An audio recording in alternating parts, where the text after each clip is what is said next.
Autistic reporter Michael Falk joins us now with his interview. Nice to see you again, Michael. I cannot see you, Brooke. I can only hear you. Right. Okay. Hello, Brooke. I finished speaking with Brian Wasserman 26 minutes ago and have been standing here since then waiting for you to talk to me. Watch that interview now. Brian Wasserman used to live in a very big mansion. Now he lives in a tiny jail cell. Is living in prison different from living in a 40,000 square foot mansion in Westchester? Yeah, it's different. How is it different from living in a 40,000 square foot mansion in Westchester? Well, it's every second of my day is accounted for. It's just day after day of rigid routine. Rigid routine. What is the rigid routine? Well, we get up at exactly 6 a.m. Yes. Exactly 6:15 a.m. everyone is counted. Counted. Yeah, we have to line up 7 times a day to be counted. Line up and be counted. And then there's the food. I'd never tasted such terrible food. How long do you have to stay in the line? We have to walk in lines everywhere. Do you have to make that line straight? Oh, yeah. Well, frankly, I always thought you didn't have to do anything in prison, but we have a work detail, and it's hard. Just yesterday, I spent the entire day stacking crates, just one on top of the other. I like stack. You do? Yes, I like crates, stacking crates. Yeah, well, it's hard work. Yes, stacking crates. Yeah. I don't mean to complain, but One on top of another, I realize on top of what I another, did on top of was another, on wrong. top of another. I just want to serve my time, and maybe I can get out of here and get back to my family. Why do you want to get out of here? For my family. Can you stack your family? What? I want to be in prison. No, you don't. I want to be in prison. No, you don't. Yes. You see, it takes its toll on you. Well, you wear the same clothes every day, Yes. and you live in this tiny little box, and Yes. and there's hardly any human contact. How do I get to live here? No. How do I get to live here? I need you to go to don't- prison now. I don't think you understand. Now. You see, this is a scary Now. place. Now. I mean, sure, there are normal guys like me who are in here for Now. embezzling and fraud, but that takes too long. we I need to go also to prison have now. violent I offenders. need to go now. I mean, the guy in the next cell over, he robbed the convenience store and shot the cashier. Robbed a convenience store. Yeah, I so shot the cashier. Shot the you know, cashier. Okay. I mean, it's a Make sure the scary cashier is place. dead. It's rough. Make sure the cashier is dead. And now, let's go to Onion News Network's autistic reporter Michael Falk for a report on 4 American troops killed in a battle with Taliban forces outside Kabul.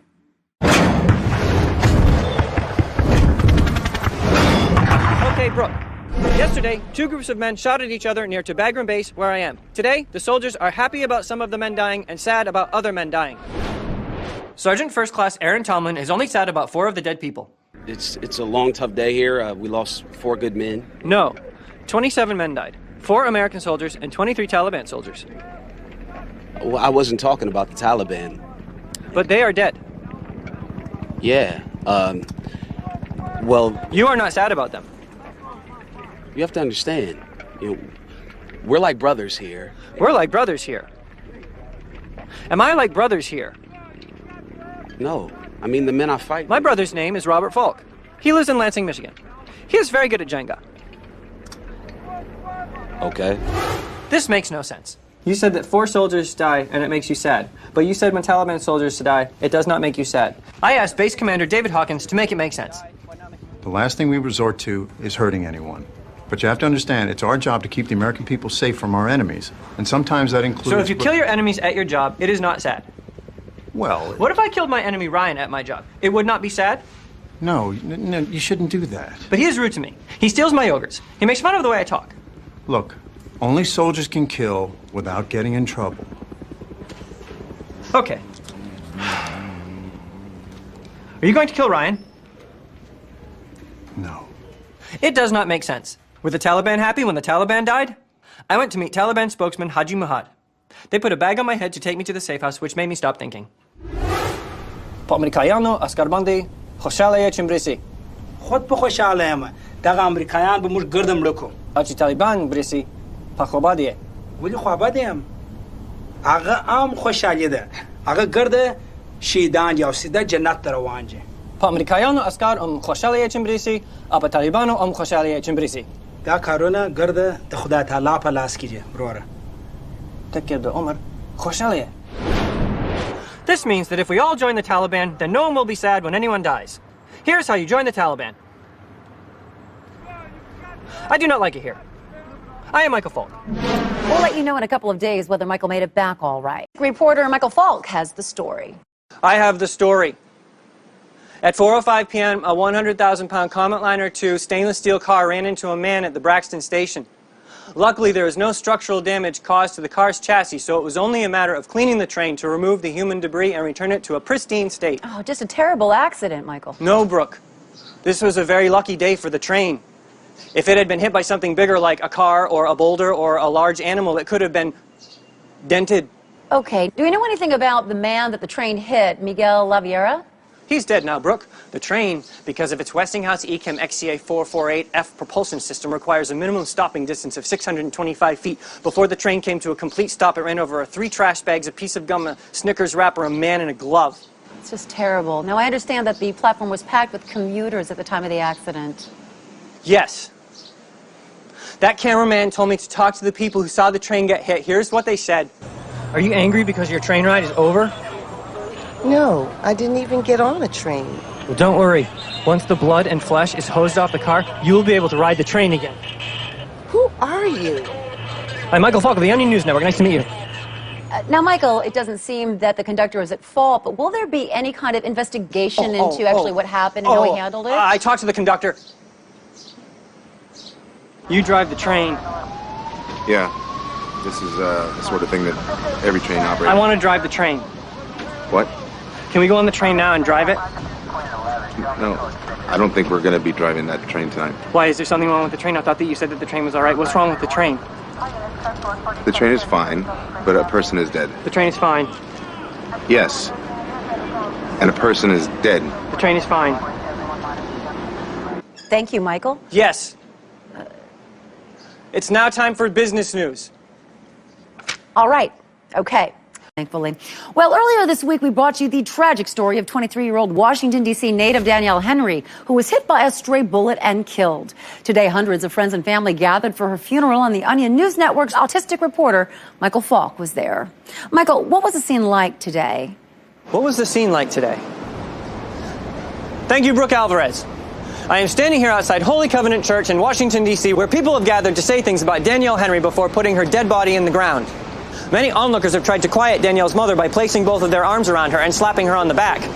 An Onion News Network reporter was there to talk to the mother earlier. How do you feel about your daughter getting shot? Oh, come on. She don't want to talk to you. Why? Why do you think? Get out of here. Get out. Danielle's mother was wearing a shirt that was missing the second button from the button in a row of 7. The buttons were black. Many other people came to the church to say that it is a bad thing that Danielle is a dead body now. Among those people was City Councilman William Braderman. Oh, it's just awful. More and more innocent people are getting killed every year. In 2010, there were 132 homicides in Detroit. In 2009, there were 141 homicides in Detroit. In 2008, there were 186 homicides in Detroit. In 2007, there were 181 homicides in Detroit. Quite a number. In 2006, there were 169 homicides in Detroit. Okay. How do you think people in the neighborhood feel about today's funeral? How do you think they feel? How do you think they feel? Happy because they get to see each other. No. Sad because Danielle is dead. Yes. Yes. Very troubling story. It sounds like a very sad day. No, I saw 3 red cars. It was a very good day. Okay, thank you, Michael. Okay, let's go now. It's now been 7 days since a group of hikers went missing in Maine's Acadia National Park, but rescue crews there are still holding out hope of finding them alive. Autistic reporter Michael Falk is on the scene there. Michael. Hello, Brooke. My socks got wet. That cameraman gave me new socks. I am fine. All right, that's good, Michael, but what's the situation there? Situation. The names of the hikers are Casey Allman, Brian Emery, Ashley Thorson. The hikers were last seen 174 hours ago. Since then, 3 very big storms have hit here. There's a 1.24% chance that all of the hikers are alive. There's a 3.87% chance that 1 or more of the hikers are alive. I talked to a man. Watch that video now. Why are you looking for the hikers? Well, we're still hopeful that we might be able to find them. There's been a break in the weather, so we're hoping that... Over the past 7 days, the average high temperature has been 21 degrees Fahrenheit. Over the past 7 days, the average low temperature has been 6 degrees Fahrenheit. Right. So we did another sweep of the park from the air, but we didn't see anything. Without shelter, the human body can withstand temperatures this cold for a maximum of 3 hours. Is there shelter in the forest for the hikers? Not that we know of. They're frozen. Well, we like Shh. They're frozen. Many people are looking for the hikers and saying that they are alive, but that is impossible. It is confusing. That is a helicopter. A CH-146 Griffin helicopter. Helicopter. I talked to another man who was looking for the hikers. Dude. It is unlikely that the hikers' bodies have left Acadia National Park. That's right. I have found the hikers. The hikers are dead here in Acadia National Park. I am now part of the news story because I am the one who found the hikers. I am Michael Falk reporting on Michael Falk. Goodbye.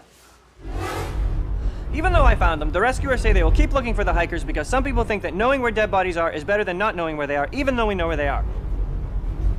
They're over there. I am Michael Falk. Bye.